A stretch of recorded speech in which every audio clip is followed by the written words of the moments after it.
Ever felt completely lost in the endgame atlas of Path of Exile?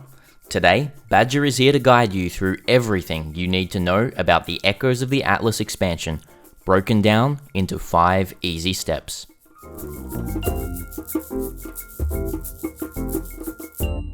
Welcome, it's your friendly neighborhood Badger here, and I'm back for the video you have all been requesting madly, the Echoes of the Atlas full progression guide. For many of you, the endgame of Path of Exile can be a confusing, scary, and downright mess of information, with no real ways to wrap your head around it without obtaining 16 different PhDs in mathematics and statistics. Don't fret, however, because Professor Badger is here to help you. This guide will work for all game modes with both trade and solo self-found, as there will be no use of trading via the trade website or other sites such as PoEmap.live. The video will be broken down into 5 easy steps, in which you can jump with the color bar down below. Step 1. How maps drop. Step 2. How Atlas completion works. Step 3. Conqueror and Watchstone progression. Step 4. Maven witnessing and progression. And Step 5. Using game mechanics to drop extra maps. There are 2 things to note before we get going. First of all, the first couple of sections on this guide will be repeats of my original Conquerors of the Atlas guide, as nothing has changed in both how maps drop and how the Atlas completion works. But I will be completely redoing the Conqueror progression and adding the Maven witnessing section. So if you've seen the first video, feel free to jump down below. Secondly, this guide is up to date to the 3.13 expansion. If you are watching in a later update, keep in mind some things are subject to change, but this guide should be viable all the way through the Echoes of the Atlas expansion for the next year or so. However, without further ado, let's get going.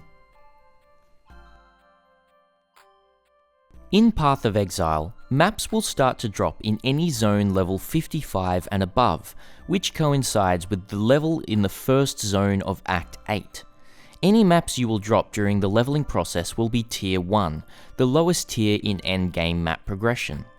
Maps in Path of Exile scale all the way from Tier 1 through to Tier 16, starting at zone level 68 and finishing at a zone level of 83.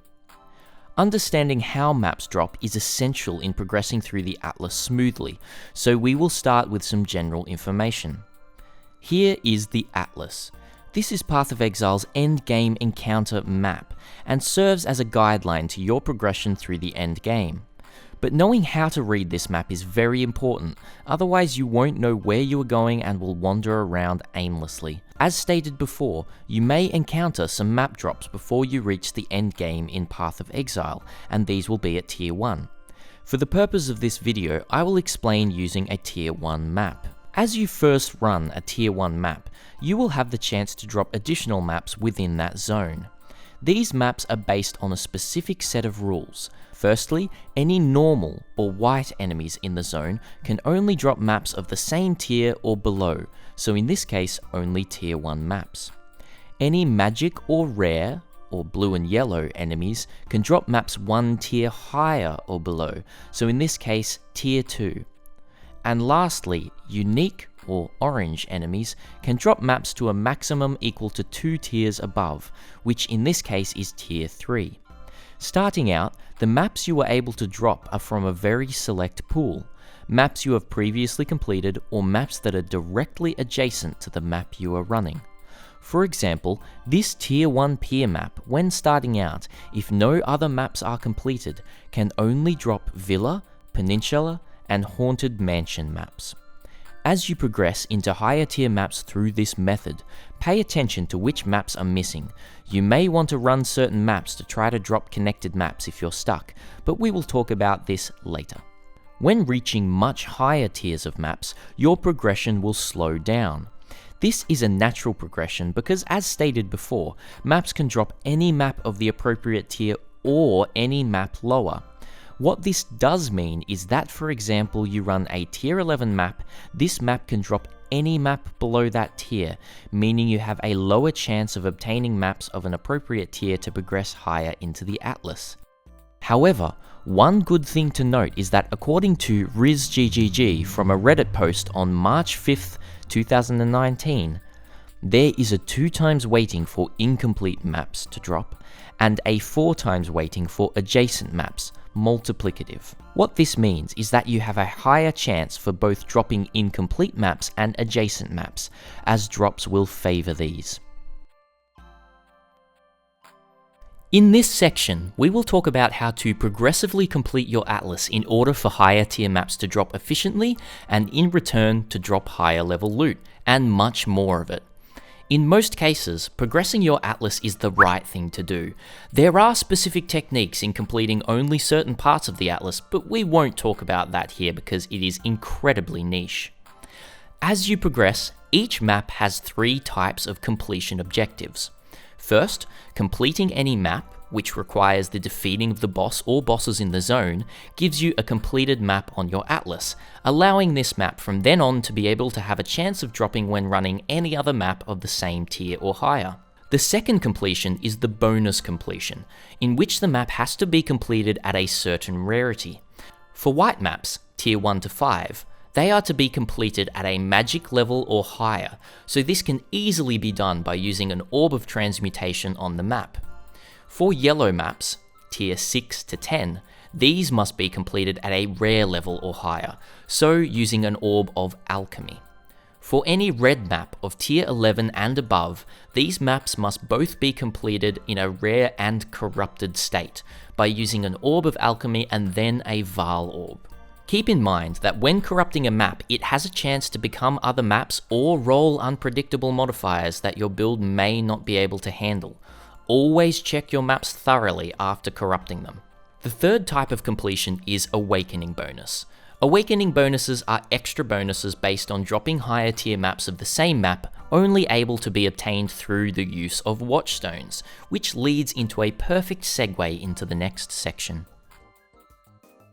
Now exiles, brace yourselves. This section is by far the longest and most intricate section of them all, so pay close attention. Are we ready? Good. Watchstones are socketable drops that can be used to increase the level of maps in each of the 8 regions of the Atlas. Watchstones are obtained from defeating one of the 4 Conquerors at specific levels, which will be talked about in depth soon. As you can see by demonstration, when socketing a Watchstone in a zone, it increases the level of each of the maps in that zone by a certain amount. With 0 Watchstones socketed, inside areas of the Atlas, Turn's End, Lex Proxima, Glennock Cairns, and Valdo's Rest, spanned from tier 1 to 4, and outside areas, Haywark Hamlet, Lex Ajoris, New Vestia, and Lyra Arthane, are tier 3 to 5. As you socket 1, 2, 3, or 4 Watchstones in each area, the tiers of maps will increase, as well as extra maps will start appearing on the Atlas. For every 4 Watchstones on the Atlas, your awakening level increases, which is signified by the number in the center of the Atlas. On each level of awakening, special perks are added to your maps, increasing both the drop chance of maps and loot. This should incentivize you to increase your awakening level as soon as possible, as it both helps your map sustain and increases your sweet currency gain. Knowing how, where, and when to socket your Watchstones is one of the most difficult things to explain and learn, but luckily Badger is here to break down how best to effectively go about this process. Let's start with a basic Atlas. I have most maps completed in mine and all Watchstones collected, but I will explain the process in which I managed to complete most of my Atlas and reach Sirus, the final Atlas boss, in Day 2 of Delirium League. When first starting out, the best way to complete your maps is to just basically run everything you have, always running the highest map that drops, prioritizing uncompleted maps. Try to complete at least 80 to 90% of the base Atlas, which is Awakening Level 0 all white maps, before even thinking about socketing in Watchstones.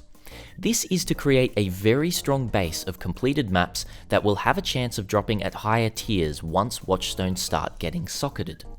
During this process, you will undoubtedly come across Conqueror citadels, which will be portals at the end of maps after defeating the boss, in which you will enter and be greeted by Zana at a Watchstone altar. After this point, Conqueror influence can be applied to zones through general running of maps by the changing of colour in a zone that corresponds to each specific Conqueror. Green for Alhazmin, red for Baran, blue for Veritania, and yellow for Drox. As you spawn Conqueror Influence, bars will appear on the side to show you how many maps you must run in this zone for the Conqueror to spawn, in which you will then talk to Kirak, allowing you to open a portal to the Conqueror's Citadel. When defeating that Conqueror, you will receive a Conqueror's Watchstone that corresponds both to the Conqueror you defeated and the zone you defeated them in. This next part is vitally important to be mindful of. Once you defeat a Conqueror in a specific area on the Atlas, you can never receive a Watchstone from them again within that zone. For example, if my first Conqueror spawn of Al-Hezmin, which is green, was within turn's end and I collected the Watchstone, if I then spawn Al-Hezmin again on turn's end, he will no longer drop a Watchstone, regardless of the tier of map or awakening level. You can keep track of this progress over to the side on each of the 8 sections and their slots for their Watchstones. Hovering over each area will tell you whether you have obtained the Watchstone from specific Conquerors in that area, and will also tell you the requirements to obtain other Watchstones in that area, so make sure on completing each rotation of 4 Conquerors, you spawn their influence on different areas. But how does influence spawn? Well, as of patch 3.10, Conqueror Influence has a 50% chance each map of spawning initially in any given zone. Once completing and defeating the Conqueror for this influence, they cannot spawn again until all other Conquerors are spawned and defeated. For each Conqueror spawn, the requirements for the next obtainable Watchstone are increased. For the first Watchstone, no requirements are to be met. For the second, the Conqueror must be spawned on a different area with at least 1 Watchstone socketed. For the third, 2 Watchstones must be socketed. For the fourth, 3 Watchstones must be socketed, and lastly for the fifth, a total of 4 Watchstones must be socketed. This can seem like an extremely daunting task, juggling the position of Watchstones, your map pool, and the specific positioning of Conqueror spawns. So here is one way to progress while spawning Conquerors effectively in each zone. In my previous guide, I had a special technique called the quadrant technique. Unfortunately, this technique kind of broke in some recent updates, so it's time for a rehash on a new technique to spawn your Conquerors and Watchstones. Keep in mind, this isn't the only way to effectively progress your Atlas, but it's my way and tends to work very smoothly. Also, the next section will cover everything to do with these silly bars right here, which have to do about the Maven fight, so let's just ignore them for now. If you want to know about them, you can jump ahead. It's time to learn how to effectively progress the Atlas. In this technique, we will be focusing mostly on the inner regions of the Atlas to begin with. However, you'll find that you will be able to only collect your first 4 Watchstones from the 4 outer regions. Once a Conqueror Influence spawns in one of these regions, complete 3 maps in that region and you will be able to fight the corresponding Conqueror to obtain their Watchstone. Immediately as you receive that Watchstone, socket it in the corresponding inner region, and for the sake of this exercise, we will move clockwise. It is important that whichever way you choose to rotate your Atlas completion, you stick to it, helping you to develop a balanced pool in each section.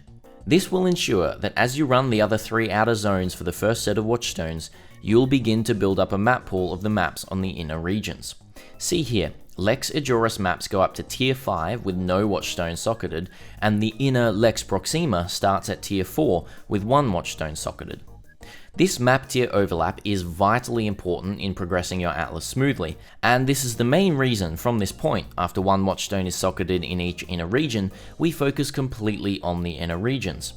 Your second round of Watchstones will come from the inner regions, and if possible, focus completely on each region, only running maps from that region until you complete the Conqueror, immediately socketing the Watchstone in, and then move once again in that clockwise fashion. As you see, this seems to run itself if you pay attention to the regions you are running. You will more than likely find at some point you run out of maps. For example, if you've collected the second Watchstone from each region and you find you're a bit scarce on maps, simply unsocket a Watchstone from a region and run some more maps exclusively from that region. You won't spawn Conqueror Influence if you lower the Watchstone count to the same or below of what you've used to previously spawn a Conqueror in that region. You can easily see if a zone can spawn a Conqueror or not by hovering over that region. As I have completed my full Atlas, I can only spawn Conqueror and Conqueror Influence with 4 Watchstones socketed. Now bear with us because the easy part is all that's left. Simply follow this technique, building up map pools if you find you're lacking, and collecting all Watchstones from the inner regions. When completed, the full rotation and collection of all Watchstones in the inner regions, you'll be left with 20 Watchstones in total, 4 from the initial outer regions and 16 from the inner regions. Once your 20th Watchstone is collected, you can fight Sirus, the endgame boss from the Conqueror of the Atlas expansion. If you want to know how to defeat this boss, I have a boss guide below. Check it out for all the information you will need. Collecting your last 12 Watchstones is where I talk about the last small trick. As you may have realized, there are 3 Watchstones to collect from each of the outer regions left. To do this efficiently, I recommend focusing on one region at a time. Firstly, build up a generous pool of T14 maps and above from the inner regions, then unsocket every single Watchstone from the Atlas and socket 4 into one single outer region. Use the maps you farmed from the inner regions, run them, and you'll start to drop maps from the outer region. Run those maps and use the inner region maps to fall back on if you need to build a larger pool. Make sure that when you run T14 plus inner regions, you do not have 4 Watchstones socketed in them, otherwise you will spawn Conquerors without the ability to obtain their Watchstones. Once you get to your last Watchstone in that region, socket 4 more Watchstones in a second outer region to build up a map pool for that region as you finish the last Watchstone in the first region. Once all Watchstones are collected from that region, unsocket all the Watchstones, rinse and repeat for the second region, and then the third, and then the fourth. Wow, writing this script has made me realize how convoluted this system really is for new players. I hope I've helped some of you slightly. But now, it's time to talk about Maven. The Maven is a new endgame boss within the 3.13 expansion update, but to begin with, let's look back at these bars on the Atlas that we saw earlier. Maven is a character who loves watching you fight. More specifically, wants to watch you fight map bosses, and then pit them against you in a celestial-themed boss rush arena. These bars represent how many unique bosses you must fight in a region before being invited to fight them all together in this arena. Now, all of these bars go up to 10 slots, but that is because I've completely finished my Atlas. I'll backtrack and start from the beginning for you.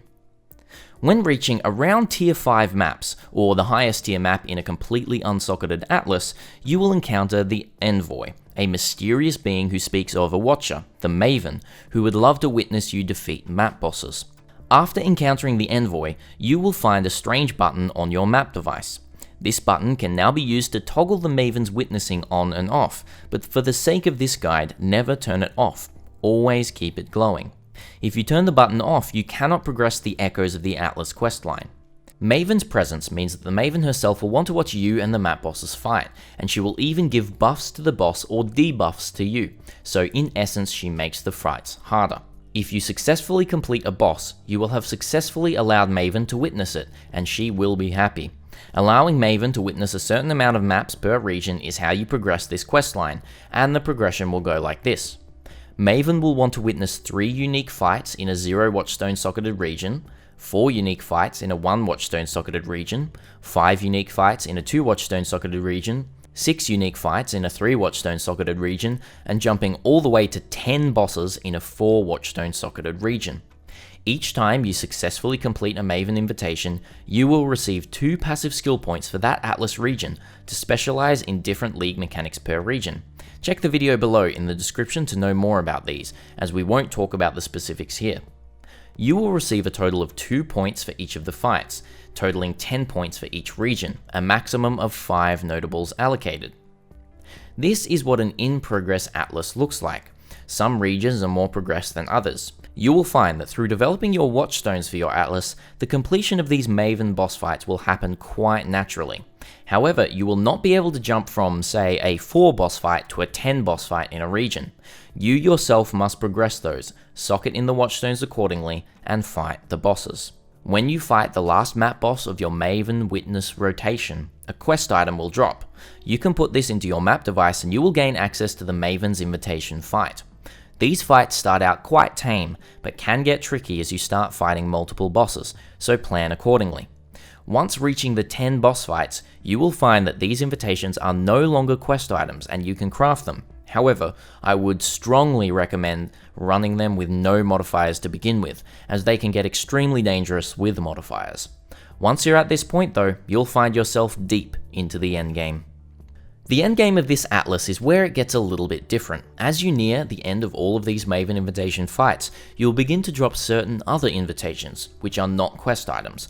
These are as follows: Maven's invitation the Twisted, the Forgotten, the Formed, the Hidden, and lastly, the Feared. These 5 endgame boss fights are culminations of different themes of bosses: Elder Guardians, Shaper Guardians, Synthesis bosses, Breach Lords, and the hardest bosses in the game to date.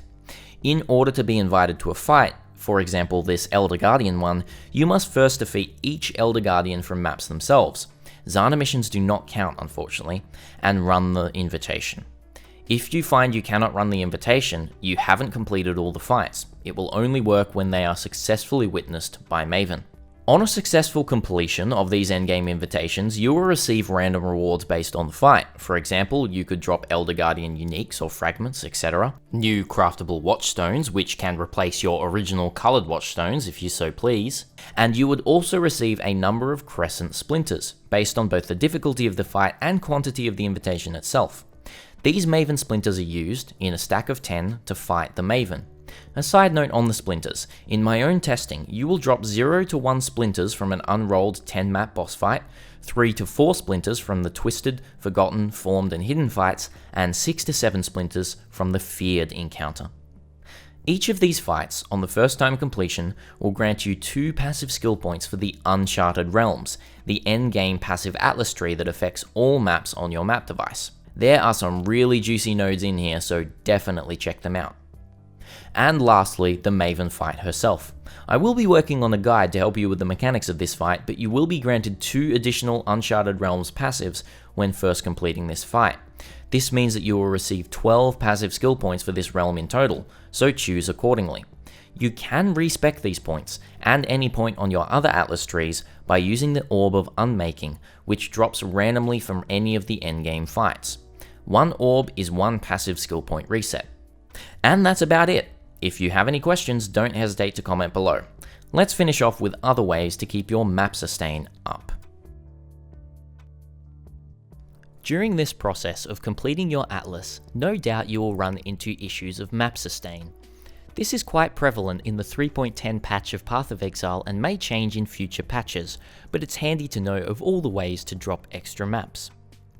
First of all, the most basic and straightforward way to drop maps is through the crafting of maps. Map drops are directly affected by the quantity on a map, affected by modifiers caused by transmuting or alching a map, using an alchemy orb. The higher the quantity, the more chance you have to spawn maps. Got 80% quantity on a map? Great! You now have 80% more chance to drop a map than if you ran that map at a normal state, or not affected by any modifiers. Using your currency early league to roll your maps with high quantity is very helpful, as you will regain that currency extremely quickly if you are fast into high tier maps. How about some other techniques? During your mapping, you may also drop sacrifice fragments. These fragments have 2 great functions for helping spawn more maps. Firstly, for earlier tier maps, you can actually put these fragments as singular items into your map device and run corrupted Vaal side area maps from your hideout, and these have a chance to drop maps corresponding to the level of the zone or lower. However, you can also put these fragments into the map device along with a standard map to increase the quantity. For each different sacrifice fragment supplementing the map, you receive a bonus of 5% quantity in that map. Zana is also an extremely helpful NPC in a couple of different ways. Zana can sell you maps from her shop, and it is vital you check the shop every chance you can, but it has a cooldown of around about 24 hours, and will only restock each time you encounter Zana in a map and complete her bonus objective. Granted, that's outside the 24-hour cooldown period. You can also gain missions from Zana that you can run from clicking on her and selecting Atlas Mission at the top and putting your map in there. This will guarantee a Zana spawn in the map. As of a patch coming out very soon at the time of recording, this can also be done from the map device itself. Other masters have chances to drop maps in their mechanics. Alva can create a map room in the temple, allowing for great map drops. Jun has a chance for syndicate members to drop maps on interrogation or release. Einhar just adds more rare monsters to a map, increasing the chance of dropping them. Even delving through Nico can net you some great map sustain. All of these techniques can be used together to make your map progression extremely smooth, and you should have absolutely no problem completing your entire Atlas solo when following these guidelines. And that's about it, everyone. Thank you so much for watching. Comment below if this helped you in any way and what you learned. I would love to hear from you. Also, if you think I missed anything, don't hesitate to let me know. If you do like this new type of game mechanic content, hit that subscribe button and turn on bell notifications. You'll get notified whenever I release a new game mechanic video. Until next time, Badger out.